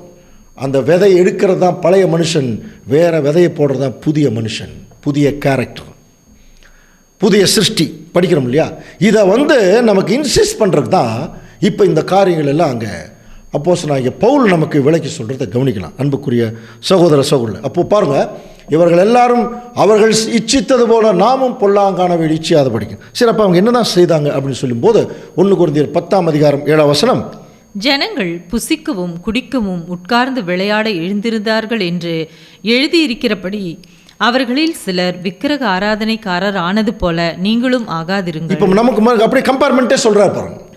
அவர்களில் சிலர் விக்கிரக ஆராதனைக்காரர் ஆனது போல நீங்களும் ஆகாதிருங்கள். இது வந்து ஜென்ரலாக நம்ம சப்ஜெக்ட் எடுக்கும்போது, ஜனங்கள் புசிக்கவும் குடிக்கவும் உட்கார்ந்து விளையாட எழுந்திருந்தார்கள். இதை எப்படி புரிஞ்சுக்கிட்டோம் அப்படின்னா, அதாவது இந்த உலகத்தில் புசித்தலும் குடித்தலும் தான் முக்கியமானது அப்படின்னு நம்ம நினச்சிட்டு போனோம்னா அதுவே ஒரு விக்கிரகாரான மாதிரி தான். அதுக்கு ஒரு முக்கியத்துவம் கொடுத்துட்டா அதுவே விக்கிரகாரான மாதிரி தான் என்று சொல்லி ஒரு விளக்கம் நம்ம சொல்கிறது உண்டு. அதுவும் நல்ல விளக்கம் தான். ஆனால் இந்த இடத்துல கொஞ்சம் இன்டீரியராக உள்ளே போகும்போது இவங்க என்ன தப்பு பண்ணாங்கங்கிறத கொஞ்சம் கவனிக்கணும். புசிக்கிறது குடிக்கிறது தப்பா? இங்கே வந்து புசித்தல் குடித்தல்ங்கிறது ஏதோ மதுபானம் சாப்பிட்றதையும் மற்ற காரியத்தை சொல்ல. ஜனங்கள் சாப்பிட்றாங்க, புசித்து குடிக்கிறாங்க. இது ஒரு பெரிய தப்பா? அப்போ என்ன தவறு அங்கே நடந்திருக்கு? மோசே மலையிலிருந்து கீழே வர்றார். அப்போது ஆரோன் சொல்கிறார், பலிபீடத்தை கட்டி நாளைக்கு கர்த்தருக்கு நம்ம பண்டிகை கொண்டாடணும் அப்படின்னு சொல்லும்போது மறுநாள் அவர்கள் அதிகாலையில் எழுந்து சர்வாங்க தகன பலி இட்டு சமாதான பலிகளை செலுத்தினார்கள். பின்பு ஜனங்கள் புசிக்கவும் குடிக்கவும் உட்கார்ந்து விளையாட எழுந்திருந்தார்கள். இதே வார்த்தையை தான் அப்போஸ்தலனாகிய பவுல் அங்கே பேசுகிறார். ஜனங்கள் புசிக்கவும் குடிக்கவும் உட்கார்ந்து விளையாட எழுந்திருந்தார்கள். அதுக்கு முன்னாடி என்ன பண்ணியிருக்காங்க? சர்வாங்க தகன பலிகளை செலுத்தியிருக்காங்க. அப்போ நல்ல விஷயம் தானே. இதை கொஞ்சம் கவனித்தா மட்டும்தான் புரியும் அன்புக்குரிய இவங்க சகோதரர். ஏன் அப்படின்னா, இவங்க பலிகளெல்லாம் செலுத்திட்டு புசிக்கவும் குடிக்கவும் இருந்தாங்கன்னா யாருக்கு பலி செலுத்துனாங்க? அது வேணும் இல்லையா? கன்று குட்டிக்கு. பாருங்கள், யாத்திராகமம் 32:8 பாருங்கள். அவர்களுக்கு நான் விதித்த வழியை அவர்கள் சீக்கிரமாய் விட்டு விலகினார்கள். அவர்கள் தாங்களுக்கு ஒரு கன்றுக்குட்டியை வார்ப்பித்து அதை பணிந்து கொண்டு அதற்கு பலியிட்டு. பார்த்தீங்களா, அதை கன்றுக்குட்டிக்கு பலியிடுறாங்க. புரியுதுங்களா? கன்றுக்குட்டிக்கு பலியிட்டு, இஸ்ரவேலரே உங்கள் எகிப்து தேசத்திலிருந்து கொண்டு வந்த தேவர்கள் இவைகளே என்றெல்லாம் சொன்னாங்கன்னு படிக்கிறோம். அதனால தான் பாருங்கள், கர்த்தர் மோசையை நோக்கி நீ இறங்கிப்போ, எகிப்து தேசத்திலிருந்து நடை கொண்டு வந்த உன் ஜனங்கள் தங்களை என்ன பண்ணிட்டான்னா கெடுத்து கொண்டார்கள். ஸோ இதுதான் அவங்க பண்ண விஷயம். புரியுதுங்களா? அப்போது புசித்து குடித்துங்கிறது அவருடைய வாழ்க்கையை இப்போ யாருக்கு போயிடுச்சு அப்படின்னா, அந்த விக்கிரகங்களுக்கு மற்ற காரியங்களுக்கு அது போகும்போது அது விக்கிரக ஆராதனையாக அது மாறிடுச்சு. அவ்வளோதான். அப்போது அதுக்கு தான் அவங்க எல்லாத்தையும் செய்கிறாங்களாம். இந்த தவறை நீங்கள் செய்யாதீங்கிறார். அப்படின்னா இப்போ நம்ம விக்கிரக ஆராதனை செய்கிறோமா? நம்மளை அப்படி செய்கிறது இல்லையா? நிறைய வசனங்கள் படிச்சிருக்கிறோம். இரண்டகம் பண்ணுதல், பில்லி சூனியத்துக்கும் விக்கிரக ஆராதனைக்கும் சரியில்லை சாமியல் தீர்க்கதரிசி பேசுகிறத நம்ம கவனிக்கிறோம். முரட்டாட்டம் பண்ணுதல் விக்கிரக ஆராதனைக்கு சரி. அப்போ முரட்டாட்டம்ங்கிறதெல்லாம் பார்த்தீங்கன்னா தேவன் சொல்கிறபடி கேட்காம இருந்தாலே அப்போ நீங்கள் என்ன அர்த்தம்? வேறு யாரோ சொல்கிறத கேட்கறதுனால தான் தேவன் சொல்கிறத கேட்கறதில்ல. அப்போ 2 பேர் தான். ஒன்று பிதாவாகிய தேவன், இன்னும் வேறு யாரோ இல்லையா? அப்போ வேறு யாரோ சொல்கிறது கேட்டு அந்த வேறு யாரோ உள்ள யாரெல்லாம் இருப்பாங்கன்னா சாத்தான் இருக்கான். அப்புறம் உலக பிரகாரமான அதிகாரிகள் இருக்காங்க. துரைத்தனங்கள்லாம் படிக்கிறோம் இல்லையா? கடைசியாக யாருன்னா நம்முடைய பழைய மனுஷன். தேவன் சொல்கிறத கேட்காம நம்முடைய பழைய மனுஷன் சொல்கிறது சில நேரத்தில் கேட்டுருவோம். அப்போ இப்படிப்பட்ட சூழ்நிலைகளை நம்ம அதிக முக்கியத்துவம் இம்பார்ட்டன்ஸ் யாருக்கு நம்ம கொடுக்குறோமோ, அப்படி கொடுக்கும்போது நம்மை படைத்த நம்முடைய தகப்பன் பிதாவாகிய தேவனை நாம் மறந்து விடுகிறோம். பலமுறை சப்ஜெக்ட்லாம் பேசியிருக்கோம். நம்முடைய அப்பா ஸ்தானத்தில் யாரையாவது வச்சு நம்ம பார்க்க முடியுமா? அதே மாதிரி தான் பிதாவாகிய தேவனுடைய ஸ்டேட்டஸ், அவருடைய ஸ்தானத்தில் வேறு எதையுமே வைக்கக்கூடாது. அவர் தான் நமக்கு உயிர் அப்படின்னா அந்த உயிர் இருக்கிற, ஏன்னா உயிரை விட மேலானது இருக்கா? உயிரை விட மேலானவர் பிதாவாகிய தேவன் தான். அதுக்கு முக்கியத்துவம் கொடுக்காம, அவருக்கும் அவருடைய காரியங்களுக்கு முக்கியத்துவம் கொடுக்காம, நம்முடைய சுயநலத்திற்கும் சாத்தானுடைய தவறான போதகம், சுற்றி இருக்கிற ஜனங்களுடைய தவறான இன்டென்ஷன், தவறான நோக்கங்கள், இதுக்கெல்லாம் முக்கியத்துவம் கொடுத்தோம்னா அப்சல்யூட் அது விக்கிரக ஆராதனை. அதைத்தான் அங்கே சொல்கிறேன். இப்போ அப்படி பண்ணதுனால அவர்களில் சிலர் வேசித்தனம் பண்ணி ஒரே நாளில் 23,000 பேர் விழுந்து போனாங்களாம். அதுபோல் நாமும் வேசித்தனம் பண்ணாதிருப்போமாக. இதே என்னாகமத்தில் 24,000 பேருன்னு இருக்கும். ஸோ எப்படி இருந்தாலும் அதிகமான ஜனங்கள் அந்த வேசித்தனம் பண்ணி அங்கே என்ன வேசித்தனம் பண்ணார்கள் அது வேணும் இல்லைங்களா? அவங்க என்ன பண்ணாங்க வாசிக்கலாம் பாருங்கள். என்னாகமம் 25ஆம் அதிகாரம் 1ஆம் வசனம். இஸ்ரேல் சித்திமிலே தங்கி இருக்கையில் ஜனங்கள் மோவாபின் குமாரத்திகளோட வேசித்தனம் பண்ண தொடங்கினார்கள். பார்த்தீங்களா, மோவாபின் குமாரத்திகளோட வேசித்தனம் பண்ண தொடங்கினார்கள். அவர்கள் தங்கள் தேவர்களுக்கு இட்ட பலிகளை விருந்துண்ணும்படி ஜனங்கள் இவங்களை கூப்பிடுறாங்களா? இதே தானே கொரிந்து பட்டணத்திலே நடந்தது. போன தடவை படிச்சோம் இல்லையா? போன அதிகாரங்களில் விக்கிரகங்களுக்கு படைத்தவைகளை எல்லாம் நீங்கள் சாப்பிட்றீங்க, அதே பிரச்சனை தான் இங்கே நடந்துட்டு இருக்கு பாருங்க. அவர்கள் தங்கள் தேவர்களுக்கிட்ட பலிகளை விருந்துண்ணும்படி ஜனங்களை அழைத்தார்கள். ஜனங்கள் போய் புசித்து அவர்கள் தேவர்களை பாருங்கள், கடைசி எது வரைக்கும் போயிட்டான், பணிந்து கொண்டான். இப்போ நமக்கு கூட நிறைய அந்த மாதிரி நம்முடைய சொந்த பந்தங்கள் ஏதாவது சொந்தக்கார நிகழ்ச்சிக்கு போயிட்டோம்னா அவங்களுடைய தவறான ஃபார்மாலிட்டியை செய்ய சொல்லும்படி நம்மளை தூண்டுவாங்க. சில நேரத்தில் சத்தியத்தில் உறுதியாக இருக்கிறவங்க எவ்வளோ அவமானம் வந்தாலும் பரவாயில்லன்னு சொல்லி தைரியமாக நிற்பாங்க. அது நிமித்தம் அவமானப்பட்டதும் உண்டு. சத்தியத்தில் தைரியம் இல்லாதவங்க என்ன பண்ணுவாங்கன்னா, யாரும் பார்க்கலன்னா உடனே அந்த ஃபார்மாலிட்டி செஞ்சுருவாங்க. இதை நீங்கள் செய்யாதீங்கிறார் தேவன். புரியுதுங்களா? எப்படி அந்த ஜனங்களோடு அவர் வேசித்தனம் பண்ணிட்டாங்க. அப்போது உலக ஸ்நேகம், அப்போ இந்த உலக ஸ்நேகத்தை நீங்கள் பண்ணாதீங்கிறார். ஏன்னா அவங்க பண்ணிட்டாங்க. அதனால தான் அன்புக்குரிய சகோதர சகோதரர்களை தெரிந்தோ தெரியாமலோ ஒரு வசனம் எப்படி வந்திருக்கு பாருங்க. யாக்கோபு 4ஆம் அதிகாரம் 4ஆம் வசனம். விபச்சாரரே விபச்சாரிகளே. எப்படி ஆரம்பிக்கிறார் பாருங்க.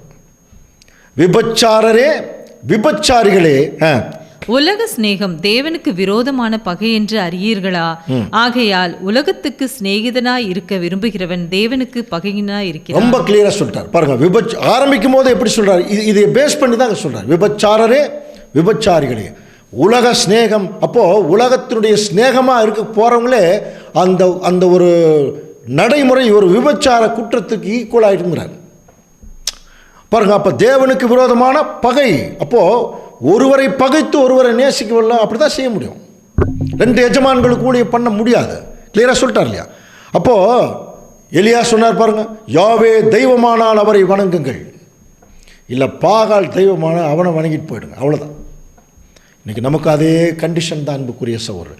நாம் இருக்கிறது உண்மையான சத்தியம், நாம் வணங்குவது உண்மையான தேவன், நாம் பின்பற்றுவது உண்மையான ஆண்டவர் இயேசு கிறிஸ்து. உண்மை உண்மை உண்மை. அப்படிப்பட்ட ஒரு சூழ்நிலையில் இதை தவிர்த்து மற்றதையெல்லாம் நம்ம பெருசாக எடுத்துக்கொள்ளும் போது அது ஒரு விபச்சாரம் மாதிரி ஆகிடும். உலகத்துக்கு சிநேகிதனாக இருக்க விரும்புகிறவன் தேவன் விரும்புறதில்லை அப்படின்னு சொன்னால் கூட பரவாயில்ல, அது தேவன் கண்டுக்கிறது இல்லைன்னு சொன்னால் கூட பரவாயில்ல. என்ன சொல்றார்? தேவனுக்கு பகைங்கன்கிறார். அப்போ அந்த அளவுக்கு இஸ்ரேல் ஜனங்கள் எப்படி தவறு பண்ணியிருக்காங்க பாருங்கள். தேவனை பகைத்ததுனால இஸ்ரேல் ஜனங்கள் பண்ண தப்புன்னு தெரியுங்களா? தேவனுடைய சார்பாக இவங்களை எச்சரிக்க போன, இவர்களுக்கு நன்மை செய்ய போன தீர்க்க தரிசிகளை எல்லாம் கொலை பண்ணாங்க. இந்த அளவுக்கு மோசமான ஜனங்களாக இருந்திருப்பாங்க இல்லையா? இப்போ கொரிந்து பட்டண ஜனங்கள் பார்த்தா அதை விட மோசமாக இருப்பாங்க போன்றோம். அதனால தான் இஸ்ரேல் ஜனங்களுடைய அந்த ஒரு காரியங்களை மேற்கோள் காட்டி அவர் சொல்கிறார். அடுத்தது பாருங்க, 1 கொரிந்தியர் 10ஆம் அதிகாரம் 9ஆம் வசனம். அவர்களில் சிலர் கிறிஸ்துவை பரீட்சை பார்த்து பாம்புகளால் அழிக்கப்பட்டார்கள், அதுபோல நாமும் கிறிஸ்துவை பரீட்சை பாராதிருப்போம். ரொம்ப முக்கியமான வசனம் அன்புக்குரிய சகோதர சகோதரி. அவர்களில் சிலர் கிறிஸ்துவை பரீட்சை பார்த்தாங்களாம். பரீட்சை பார்க்கறதா தெரியும் இல்லையா? கோபம் ஊட்டுறது. நம்ம பேச்சு வழக்கில் சொல்லும் இல்லையா, என்னை பரீட்சை பார்க்குறியா, அல்ல என்னை தூக்கி கனம் பார்க்குறியா அப்படின்லாம் சொல்லுவாங்க. அந்த மாதிரி ஆண்டவர் இயேசு கிறிஸ்து தான் அவர்களோட கூட சென்ற ஞான கண்மலைன்னு படிக்கிறோம். அப்போது முழு கவனத்தோடு தான் இஸ்ரேல் ஜனங்கள் கூட ஆண்டவர் இயேசு கிறிஸ்து போயிருக்காரு. ஒவ்வொன்றா பார்த்து நன்மை செஞ்சுருக்காரு. அவரையே பாருங்கள் எப்படி பண்ணியிருக்காங்க. பரீட்சை பார்த்து கடைசியில் பாம்புகளால் அழிக்கப்பட்டார்கள், அதுபோல நாமும் கிறிஸ்துவை பரீட்சை பார்க்க வேண்டாங்கிற. இப்போ கேள்வி என்னென்னா, மோசேக்கு முதலே சொன்னார், நம்ம படிச்சிருக்கோம் இல்லையா, வழியில் உன்னை காக்கிறதற்கும் நான் அனுப்பின அந்த ஸ்தானத்தில் கொண்டு போய் உன்னை சேர்க்கிறதற்கும் உனக்கு முன்பாக ஒரு தூதனை அனுப்புகிறேன். அந்த தூதனுக்கு முன்பாக நீ ரொம்ப எச்சரிக்கையாக இருக்கணும். உன்னுடைய துரோகங்களை எல்லாம் அவர் பொறுத்துக்க மாட்டார். அப்படின்னா ஆண்டவர் இயேசு கிறிஸ்து இந்த பூமியில் முதல் வருகையில் வரும்போது, மனுஷனாக வரும்போது எவ்வளவு ஒரு தாழ்மையின் சொரூபமாக, இரக்கத்தின் சொரூபமாக வந்தார். அதே இரக்கம் அவர் தூதராக இந்த பூமியில் ஒர்க் பண்ணும்போது இல்லையா? இருந்ததா இல்லையா? இருந்ததுங்க. இஸ்ரேல் ஜனங்களை கண்ணு மாதிரி பார்த்துட்டு வந்தார். இப்போ வசனம் படிக்க போகிறோம். எப்படி கவனிச்சார்? அப்படிப்பட்ட கிறிஸ்துவையே பாருங்க, அவரை அவமானப்படுத்தின அவர் தாங்கிக்குவார். புரியுதுங்களா? ஆனால் என்றைக்கு தன்னுடைய பிதாவாகிய தேவனுடைய அந்த கனவீனம் பண்ணப்படுகிறதோ, அவர் என்றைக்கு அசட்டை பண்ணப்படுகிறாரோ, பரிசுத்த குலைச்சல் ஆகுதோ, அப்போவெல்லாம் கிறிஸ்துவுக்கு பயங்கரமாக கோபம் வரும். தண்டனை தான், அதில் எந்த டவுட்டுமே வேண்டான்ட்டார். இஸ்ரேல் ஜனங்களுக்கு அது நடந்தது பாருங்கள். அவர்களில் சிலர் கிறிஸ்துவை பரீட்சை பார்த்து. அப்படின்னா ஆண்டவர் அவங்களோட எப்படி போயிட்டு இருந்தார்? அருமையான ஒரு வசனம் பாருங்கள், ஏசாயா 63ஆம் அதிகாரம் 9ஆம் வசனம். அவர்களுடைய எல்லா நெருக்கத்திலும் அவர் நெருக்கப்பட்டார். எவ்வளோ கிளியராக சொல்கிறார் பாருங்கள். அவங்களுக்கு கஷ்டம் வரும்போதெல்லாம் அந்த கஷ்டத்தில் கூடவே இருக்கார். அப்புறம் அவருடைய சமூகத்தின் தூதனானவர் அவர்களை ரட்சித்தார். பாருங்க, ரட்சித்தார் அப்படின்னா என்ன அர்த்தம்? கம்ப்ளீட்டாக அவங்கள தூக்கி சுமந்துட்டார். அடுத்த வசனம். அவர் தமது அன்பின் நிமித்தமும் தமது பரிதாபத்தின் நிமித்தமும் அவர்களை மீட்டு பூர்வ நாட்களில் எல்லாம் அவர்களை தூக்கி சுமந்து வந்தார். எவ்வளோ அழகான வசனம் பாருங்க. அவங்கள தூக்கி சுமந்து வந்தாராம் இஸ்ரேல் ஜனங்கள். தண்ணி வேணும்னா தண்ணி, கறி வேணுங்கிற போது கறி இல்லையா, மன்னாவை கொடுக்குறாரு. பகலில் மேகஸ்தம்பம், இரவில் அக்கினி ஸ்தம்பம். அவங்களுக்கு ஒரு சாயங்காலம் 6 மணி மாதிரி ஒரு சூழ்நிலை கொடுத்துட்டே வந்தார். நீங்கள் நடந்துகிட்டே இருங்க ஃப்ரீயாக. எவ்வளோ பாதுகாப்பு அந்த இஸ்ரேல் ஜனங்களுக்கு. இவர்களின் நிமித்தம் சுற்றி இருக்கிற எல்லா ஜனங்களுக்கும் ஒரு பயம் உண்டாச்சு. நல்லா படிச்சிருக்கணும். அவ்வளோ பாதுகாப்பு ஆண்டவர் இயேசு கிறிஸ்து இஸ்ரேல் ஜனங்களை தூக்கி சுமந்து வந்தார். இதை கூட சில நேரத்தில் எப்படி சொல்கிறது உண்டுன்னா, அப்போ பாருங்க, ஒருத்தர் தூக்கிட்டு வந்தால் செருப்பு தேயாது, அவங்க செருப்பு தேயிலன்னு படிக்கிறோம். அப்போ தூக்கிட்டு வந்தால் எப்படி செருப்பு தேயும்? நடந்து போனால் தான் செருப்பு தேயும். இது ஒரு உதாரணத்துக்காக. அப்படின்னா எந்த அளவுக்கு கேர், ஒரு தாயினுடைய கேர்மரா தம்முடைய அன்பு நிமித்தமும் தம்முடைய பரிதாபத்தின் நிமித்தம். ரொம்ப முக்கியமான வார்த்தை. பாவம் ஏதோ ஆபிரகாமிலிருந்து வெளியே வந்து எகிப்துல போனதுனால இவங்க அப்படி ஆயிட்டாங்க. இருந்தாலும் இவர்களை நான் எல்லா வகையான வசதி வாய்ப்பு செஞ்சு ஏன் அப்படி பிதாவாகிய தேவனுடைய பிள்ளைகள் ஆபிரகாமின் நிமித்தம் அந்த ஒரு வைராக்கியம் ஆண்டவர் இயேசு கிறிஸ்துவுக்கு இருந்தது. அந்த ஒரு அன்பு, அந்த ஒரு பரிதாபம் கிறிஸ்துவுக்கு இருந்தது. அதனால் தூக்கி சுமந்து வந்தார்.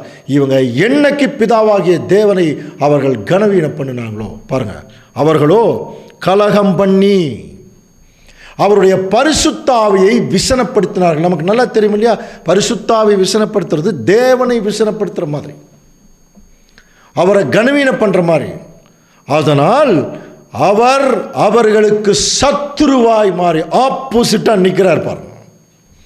சத்துருவாய் மாறி அவரே அவர்களுக்கு விரோதமாய் யுத்தம் பண்ணினார். இதை தான் இப்போ பவுல் அங்கே சொல்கிறார். அவர்கள் பரீட்சை பார்த்தாங்க, இஸ்ரேல் ஜனங்களை பரீட்சை பார்த்தாங்க. பரீட்சை பார்த்து பாம்புகளால் அவர்கள் அழிக்கப்பட்டார்கள். காரணம் என்னென்னா, ஆண்டவர் இயேசு கிறிஸ்து அவ்வளோ அன்பு காட்டி இவங்களை கூட்டிகிட்டு வந்து கூட தேவனை அவர்கள் கனவீனம் பண்ணிட்டாங்க. என்னாகும் 21ஆம் அதிகாரம் பாருங்கள். அவர்கள் ஏதோம் தேசத்தை சுற்றி போகும்படி ஓர் என்னும் மலையை விட்டு சிவந்த சமுத்திரத்தின் வழியாக நடந்து போகிறாங்க. வழி நிமித்தம் ஜனங்கள் சுற்றி போனாலே அவங்களுக்கு கோபம் வந்துடுது. மனம் அடிவடைந்தார்கள். ஜனங்கள் தேவனுக்கும் மோசேக்கும் விரோதமாய் பேசி, நாங்கள் வனாந்தரத்திலே சாகும்படி நீங்கள் எங்களை எகிப்து தேசத்திலிருந்து கொண்டு வந்து எப்படி? இங்கே அப்பமும் இல்லை, தண்ணியே இல்லை, இந்த அற்பமான உணவு எங்களுக்கு வெறுப்பாக இருக்குங்கிறாங்க. மன்னா கொடுக்கறதே இவர்களுக்கு பெரிய விஷயம். ஏன்னா இவங்க எந்த இடத்துலையும் போய் கஷ்டப்பட்டு பயிர் பண்ணல, போய் விளைச்சி போய் ஒவ்வொரு நெற்றி வேர்வை நிலத்தில் சிந்தி விளைவிக்கல. தேவன் அவங்களுக்கு அவ்வளோ அழகான ஒரு மன்னா கொடுத்துருக்காரு. அதை ரொம்ப கேவலமாக பேசுகிறாங்க பாருங்க, ரொம்ப அற்பமாக இருக்கிறது. கோபம் வந்தது ஆண்டவருக்கு. பாருங்க என்ன பண்ணார் பாருங்க. என்னாகமம் 21ஆம் அதிகாரம் 6ஆம் வசனம். அப்பொழுது கர்த்தர் கொல்லிவாய் சர்ப்பங்களை ஜனங்களுக்குள்ளே அனுப்பினார். அவைகள் ஜனங்களை கடித்ததினால் இஸ்ரேலுக்குள்ளே அநேக ஜனங்கள் செத்தார்கள். பாருங்க, கொல்லிவாய் சர்ப்பத்தை விட்டுட்டார். நிறைய பேர் செத்து போனாங்க. அது எதற்குன்னா, மற்ற ஜனங்களுக்கு அது ஒரு எச்சரிப்பு கொடுக்கறது. அதுலேயே 10ஆம் வசனம் பாருங்க. அவர்களில் சிலர் முறுமுறுத்து சங்காரக்காரனாலே அழிக்கப்பட்டார்கள், அதுபோல நீங்களும் முறுமுறுக்காதிருங்கள். இதெல்லாம் கொரிந்து பட்டணத்து ஜனங்கள் செய்தாங்களா இல்லையா? அதனால தான் இஸ்ரேல் ஜனங்கள் செய்த தவறை இப்போ சொல்கிறார். இப்போ பாருங்கள், கொரிந்து பட்டணத்துக்கு என்ன மாதிரி ஒரு எச்சரிப்புன்னா, இவர்கள் என்னென்ன தப்பெல்லாம் பண்ணினாங்க அதை நீங்கள் பண்ணிட்டுருக்கிறீங்க. அதனால் இவர்கள் எவ்வளோ பெரிய தண்டனை வாங்கிட்டாங்க, வழியிலேயே செத்து போயிட்டாங்க. நீங்களும் அதே மாதிரி ஆயிராதீங்கிறார் நம்மளே. இப்போ நம்ம ஏறக்குறைய ஒரு வீட்டுக்குள்ளே போகிற பக்கத்தில், ஒரு படிக்கட்டு பக்கத்தில் வந்த மாதிரி இருக்குது. தேவனுடைய கண்ணுக்கு தெரிகிற ராஜ்யத்துக்கு ஜஸ்ட் முன்னாடி நிற்கிறோம். இது ஒரு வழி மாதிரி தான். அடுத்த ஸ்டெப் வச்சா ராஜ்யத்துக்குள்ளே, கண்ணுக்கு தெரிகிற ராஜ்யத்துக்குள்ளே நம்ம உள்ளே நுழைஞ்சிடும். அது ஒரு ஸ்டெப் என்ன, கிறிஸ்துவாக ஆவிக்குரிய சரீரத்தில் மாறுறது. இப்போது இந்த இடத்துல இப்படிப்பட்ட தவறுகளை நம்ம செய்துட்டு இருந்தோம்னா, இப்போ என்ன சொல்கிறார், வழியிலேயே நீங்களும் அழிஞ்சிருவீங்க. அதனால் தேவனுடைய பிள்ளைகள் என்றைக்குமே முறுமுறுக்கவே கூடாது. எவ்வளோ கஷ்டம் வந்தாலும் தேவனால் அனுமதிக்கப்பட்டது என்பதை புரிந்து கொண்டு என்ன செய்யணும், அமைதியாக இருக்கணும். மற்ற சகோதரர்களுக்கு விரோதமாக கூட முறுமுறுத்தக்கூடாது. அதைத்தான் சொல்கிறார். கோராகுனுடைய கதை நமக்கு தெரியும் இல்லையா? சோராகுடைய சரித்திரம். அவர் மோசேக்கு ஆரோனுக்கு விரோதமாக முறுமுறுத்தார். கடைசியில் என்னாச்சு, ஒரு நிலம் பிளந்து கோராகு உள்ளே போயிட்டார். இப்போ அதை என்ன சொல்கிறாருன்னா, சங்காரக்காரனை வச்சுருக்கேன், உங்களுக்கு எல்லா வகையிலையும் உங்களுக்கு ஊழியம் பண்ணுறதுக்கு தேவதூதரை வச்சுருக்கேன். அதே மாதிரி தான் சங்காரக்காரனை வச்சுருக்கேன். எபிரேயர் 11ஆம் அதிகாரம் 28ஆம் வசனம், விசுவாசத்தினாலே முதற் பேரானவைகளை சங்கரிக்கிறவன் இஸ்ரேலை தொடாதபடிக்கு அவன் பஸ்காவையும் ரத்தம் பூசுதலாகிய நியமத்தையும் ஆசரித்தான். பாருங்க, அப்பவே சொல்லிட்டார் பாருங்க, விசுவாசத்தினாலே முதல் பிறந்த குழந்தைகளை சங்கரிக்கிறவன் இஸ்ரேலரை மட்டும் தொட வேண்டாம்னு சொன்னார். சங்கார தூதன் படிச்சோமா இல்லையா? அதே தான் இஸ்ரேல் ஜனங்களுக்கு தேவ தூதர்கள் மூலமாக உணவு கிடைச்சிது, எல்லா பக்குவம் பரிவாரமும் கிடைச்சிது. என்னைக்கு அவர்கள் வந்து இந்த மாதிரி தவறு செய்கிறாங்களோ அப்போ அதே சங்கார தூதன் மூலமாக அங்கே சங்கரித்துருவார். இதைத்தான் அங்கே சொல்கிறார். நம்ம ஏற்கனவே பல முறை படிச்சிருக்கிறோம். தாவீது செய்த ஒரு தவறுக்கு தேவன் ஒவ்வொரு பட்டணமாக அழிச்சிட்டு வரக்கூடிய ஒரு சூழ்நிலையில் பாருங்கள், 2 சாமுவேல் 24:15, அப்பொழுது கர்த்தர் இஸ்ரேலிலே அன்று காலமே தொடங்கி குறித்த காலம் வரைக்கும் கொள்ளை நோயை வரப்பண்ணினார். அதனால் தான் முதல் பெயர்சபா மட்டுமுள்ள ஜனங்களில் 70,000 பேர் செத்து போனாங்க. தேவதூதன் எருசலேம் அழிக்க தன் கை அடுத்தது எருசலேம் தான் வந்துட்டார். அப்போது கர்த்தர் அந்த தீங்குக்கு மனஸ்தாப்பட்டு ஜனங்களை சங்கரிக்கிற தூதனை நோக்கி, போதும், இப்போது உன் கையை நிறுத்து அப்படின்னார். அப்போது சங்கார தூதனும் கூடவே தான் வந்துட்டு இருக்கிறாங்க. ஸோ அதே மாதிரி தான் அன்புக்குரிய சகோதரர், இன்றைக்கி நமக்கு தனியாக ஒரு சங்கார தூதனே தேவையில்லை. நாமளே நம்மளை சங்காரம் பண்ணிடுவோம், அல்லது நம்ம மற்றவங்களை சங்காரம் பண்ணிடுவோம். அப்படி இருந்துடக்கூடாது. இந்த தவறுகள் எல்லாம் இஸ்ரேல் ஜனங்கள் செய்ததுனால நமக்கு நல்லா புரிஞ்சுக்கலாம். அவர்கள் வனாந்தரத்திலேயே அழிக்கப்பட்டார்கள் சொல்லிட்டாரா? இப்போ நமக்கு என்ன சொல்கிறார் தெரியுங்களா? இவைகளெல்லாம் திருஷ்டாந்தங்களாக அவர்களுக்கு சம்பவித்தது. உலகத்தின் முடிவு காலத்தில் நமக்கு இது எச்சரிப்புண்டாக்கும்படி எழுதப்பட்டிருக்கிறது. இதுக்கெல்லாம் நமக்கு பல சந்தர்ப்பங்களில் இந்த வசனங்களை நம்ம படிச்சிட்டோம் இல்லையா? இந்த திருஷ்டாந்தம்ங்கிற வார்த்தையினுடைய கிரேக்க வார்த்தை டியூப்போஸ். டியூப்போஸ்னால் டைப்புன்னு அர்த்தம். கவனிக்கிறீங்களா? டியூப்போஸுங்கிற வார்த்தையினுடைய இங்கிலீஷ் டேர்ம் தான் டைப்பு. டைப்ரைட்டர் சொல்கிறோம் இல்லையா? இங்கே ஏ அடித்தா அங்கேயே. அதே மாதிரி தான் இஸ்ரேல் ஜனங்களுக்கு என்னென்னவெல்லாம் நடந்ததோ அதெல்லாம் ஆவிக்குரிய இஸ்ரேல் ஜனங்களுக்கு நடக்கப் போகிறது. ஆவிக்குரிய இஸ்ரேல் ஜனங்களுக்கு என்னென்னவெல்லாம் நடக்கப் போகிறதோ அது ஏற்கனவே இஸ்ரேல் ஜனங்களுக்கு நிழலாக தேவன் அங்கே காமிச்சிட்டார். அவர்கள் செய்த தவறுகளை நீங்கள் செய்ய வேண்டாங்கிறக்காக தான் பாருங்கள், இவைகள் உங்களுக்கு பாருங்கள் உலகத்தின் முடிவு காலத்தில் நமக்கு. அப்போது இந்த உலகத்தின் முடிவு காலங்கிறது இப்போ அது நமக்கு ஏறக்குறைய அந்த கண்டிஷன் தான் வந்திருக்கும். பட் இப்போது இதை குறித்து நம்முடைய கமெண்ட்ரிஸில் எழுதும்போது இந்த யுகத்தினுடைய முடிவுக்கு வந்துடும். எந்த யுகம்? சுவிசேஷ யுகம். இந்த சுவிசேஷ யுகத்துடைய முடிவில் நம்ம இருக்கிறோம். அன்புக்குரிய சகோதர சகோதரர்களே, அன்றைக்கு இஸ்ரேல் ஜனங்கள் கானான் தேசத்தினுடைய எல்லையில் அவர்கள் இருந்தபோது அவங்க என்னென்னவெல்லாம் காரியங்களை அங்கே வந்து தவறு செய்தார்களோ அதே மாதிரி இப்போ நம்ம செய்துட்டோம்னா இந்த சுவிசேஷ யுகத்தினுடைய முடிவில் நாமும் கானான் தேசத்தினுடைய மகா பெரிய பாக்கியத்தை அடைய முடியாமல் போயிடும். புரியுதுங்களா? அதுக்கு தான் எல்லாத்தையுமே நமக்கு ஒரு டைப் அண்ட் ஆன்டி டைப்பாக வச்சார். இதெல்லாம் எதுக்கு இப்போ நமக்கு சொல்கிறார்? ஏன்னா இப்போ ஒரு மிகப்பெரிய தீங்கு இந்த உலகத்தை தாக்க ஆரம்பிச்சாச்சு. இஸ்ரேலில் பிரச்சனையை தேவன் ஏற்கனவே ஸ்டார்ட் பண்ணிட்டார். அதுக்குரிய டீட்டெயில் சப்ஜெக்ட் மற்ற காரியங்கள் எல்லாம் பார்த்துட்டு தான் இருக்கும் இல்லையா? இப்போ இங்கே வந்து இந்த காலகட்டங்களில் தேவனுடைய மெய்யான ஆசீர்வாதத்துக்குள்ளே போய் கிறிஸ்துவாக மாறுவது ரொம்ப ரொம்ப ரொம்ப ரொம்ப ரொம்ப கஷ்டம். அதனால தான் முதலே சொல்லிட்டார், அநேகம் பேர் தேவனுக்கு பிரியமாக இருக்கிறதில்ல. அப்படி ஒரு சூழ்நிலை இருக்கும்போது இப்போது எதற்காக இந்த எச்சரிப்புகள் எல்லாம் நமக்கு கொடுக்கப்படுகிறது? எபேசியர் 6ஆம் அதிகாரம் 13ஆம் வசனம் பாருங்கள். ஆகையால் தீங்கு நாளிலே அவைகளை நீங்கள் எதிர்க்கவும். இப்போ நம்ம எந்த நாள் இருக்கோம்? தீங்கு நாளில் தான் இருக்கிறோம். ஒரு மகா பெரிய தீங்கு இஸ்ரேலுக்கு வந்துருச்சுன்னு நினச்சிக்க வேண்டாம், எல்லாத்துக்கும் வந்தாச்சு. அது ஸ்டேஜ் பை ஸ்டேஜாக வரும். அப்போ தீங்கு நாளிலே அவர்களை எதிர்த்து நிற்கவும் சகலத்தையும் செய்து முடித்தவர்களாய் நிற்கவும் திராணி உள்ளவர்கள். அந்த திராணி நமக்கு வரணும் அப்படின்னா அந்த சர்வாயுத வர்க்கத்தை நம்ம தரித்து கொள்றதுக்கு இப்போ நமக்கு தேவன் என்ன செய்கிறார்னா இப்படிப்பட்ட எச்சரிப்புகள் எல்லாம் தேவன் நமக்கு கொடுக்குறார். அன்புக்குரிய சகோதர சகோதரர்களே, இன்னொரு விஷயம் என்னென்னா, இப்போது யோவான் 6ஆம் அதிகாரத்தில் என் மாம்சத்தை புசித்து என் ரத்தத்தை அதை குறித்து பேசிட்டு வந்தார் இல்லையா?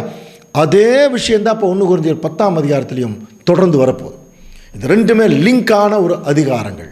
ஸோ அது என்னங்கிறத குறித்து அடுத்த வாரம் நம்ம தொடர்ந்து சிந்திக்கலாம். தேவன் தாமே இந்த வசனங்களை நமக்கு ஆசீர்வாதமாக்கி தருவாராக. ஆமென்.